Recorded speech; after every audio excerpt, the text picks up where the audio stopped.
Hello friends and welcome back to my channel. I am the GM Philosopher and today we are going to be discussing how to make players excited for every D&D session where they will just be pumped and will almost not be able to contain their excitement to come back to your table.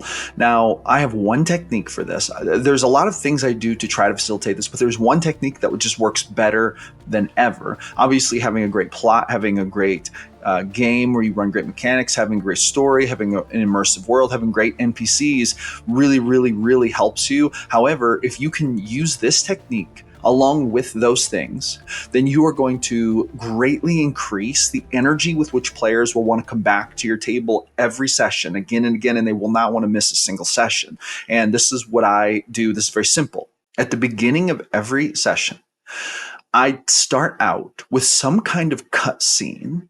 I call it a cutscene. And the reason I call it that is because I describe something happening that the players are getting to observe almost in a story-like fashion, but their characters do not get to observe. So this is unknown to the characters, but the players get an inside glimpse into something. Usually it's the villain or some mysterious NPC or some unknown person beginning to do something that the players don't even know is happening yet. And they're like, what is going on? Like, for example, if I'm running a campaign with a big bad evil villain who is like basically beginning the process of either hunting down the NPCs or beginning the process of like getting ready to fight the NPCs, I might start out with a cutscene saying the room is dark. There are lanterns burning along rock walls. The ceiling is high, 30 feet. The ground, pure marble, black, iridescent. At the front of the room is a great stone and granite throne. There are silver and ruby etchings in chaotic patterns, arranged almost like a rainfall down the back of it.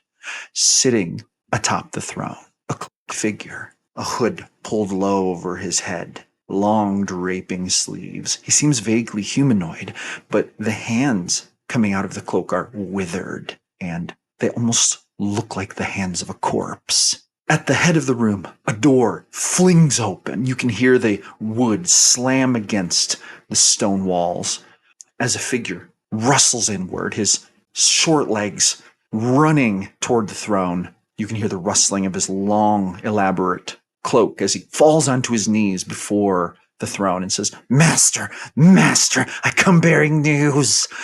In a sullen, somber tone, a voice emanates from the creature sitting atop the throne. It says, "Speak, my child." To which the servant replies, "Master, they have retrieved it." There's a silence about the room. The figure on the throne deliberates, or seems to deliberate for a moment, before saying one more thing. "I see. Retrieve it from them. Do not fail me, my servant." At this, the servant, kneeling, literally lays his forehead to the ground. And he says, "Yes, my master, I swear it. I will not fail you." And then he gets up and he flees from the room. There's a slamming of the door, leaving the ominous figure sitting alone on his throne once again. So this kind of cutscene is the kind of thing that I will start with. And I will lead up to them facing this villain with, 6, 7, 8 cutscenes, kind of just like checking in on him at the beginning of each session. He might be beating up on his minions. He might be preparing things. He might be giving orders. The players may learn some things about the plan he's orchestrating through these things, but my players are pretty good not to metagame. So they do a great job of separating it. Now, so I set it up and I start building up that anticipation with pre-game cutscenes, but then post-game cutscenes, I always include a post-game cutscene as well. So beginning and end of the session cutscene. So that's how I begin each session and that's how I end each session. But the ending cutscenes are always closer to the party and about kind of like drama. Usually it's NPC drama. So for example, in my game last night, there was, and this is going to sound a little bit graphic maybe, but there's been this situation where this hag-born girl who's about to turn 13 years old, which means she's about to become an adolescent hag. But right now she manifests visually as like an elf, kind of like a strange looking elf, but she can also disguise herself due to her hag lineage and her abilities.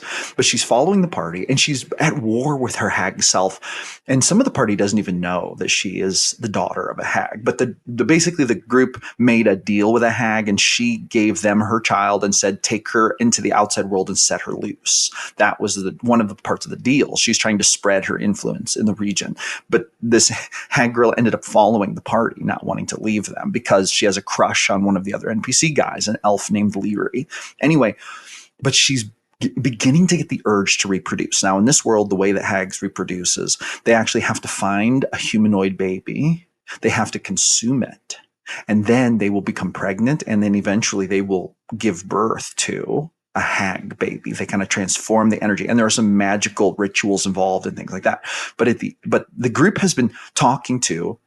This is kind of a long story, but the group has been talking to this one elf woman, a mother, and she has a young daughter, 14 years old, and they've been helping the group on the island they're on. They've been acting as guides and stuff like that, and they've just been kind of helping them with the local culture. And the mother is pregnant. She's great pregnant, like, about to give birth to her second baby. Now, one of the members of the group, his backstory is that he came from the island, and it's possible that this baby is his child. It's unknown. And they've had a couple intimate conversations about this where he's kind of tried to ask her, and she is kind of ambiguous in answering him, probably because it's a yes, and she doesn't want him to feel obligated to stay, kind of is the idea. However, this girl, her name is Thorn. This NPC girl, this hag girl, has been following him, who's very useful because she's actually very powerful and she has some spellcasting abilities. So she's helped the group a lot. But she's been eyeing this mother and just staring at her womb. And people have started to notice this weird. But at the end of last session, and this is going to sound maybe a little crazy, disclaimer, this is a little bit of a violent cutscene. But the end of the cutscene was the young girl, 14 years old. She comes back from a date with Leary. They were out flying on the Dracoling, because she's a Dracoling rider. And she comes into her hut and she says, Mom, where are you? And the hut is dark. The fire has gone out. There is a cold tinge to the air. And she's like, Mom? And she walks into the bedroom and then gasps and falls onto her knees. And she sees her mother's body, stomach chewed open, child removed, blood everywhere. The young girl, the 14-year-old girl whose mother has just been found this way, she just sinks to the floor, hands over her mouth, and she's like, what? Who could have? What? She just can't even find words. She's just suddenly overcome with grief, and she gets up and runs for help. Meanwhile, Thorn, the hag girl, who's about to turn 13, is in the next scene. She's climbing up the ladder onto the group's ship. The party has a ship that they have commandeered. They mutinied and took it over. But she's climbing over the side, and you see a little bit of a red liquid running down her mouth, and she quickly wipes it off and then sheepishly looks around and climbs up onto the ship and then goes about her business, goes to her quarters. And so that was the end of the cutscene. So that's how we left the session. Now, none of the players none of the characters saw this, but the players all saw this through the eyes of just storytelling.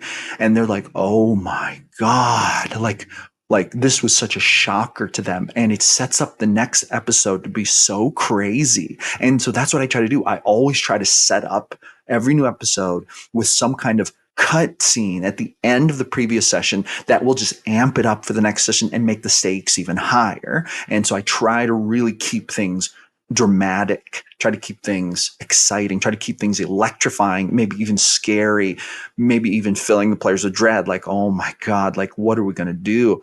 Or that is so crazy, or I can't believe they did that, or whatever it is, right? But this was part of the story that has been building up for session after session after session. We've been leading up to this, and this was the time when Thorn executed on her desires. And so the party, none of the characters know about this, but the players do. And this sets them up next session to just be excited to show up and be there and wondering what's going to happen, and that the game will continue to be exciting. So those are two things that I do, intro cutscene and outro cutscene, to really amp up excitement and get the players more engaged and immersed in the storyline. So thank you so much for visiting my channel. Give me a thumbs up and a subscribe if you think that this was good advice. How do you keep your players engaged? Drop me a comment and let me know. And I just want to thank you for coming by and watching my videos. I post content every day about the best game in the world, D&D. And please feel free to come back and check out more of my videos in the future. Have a great day. Run some D&D this weekend. I'll see you on the next one.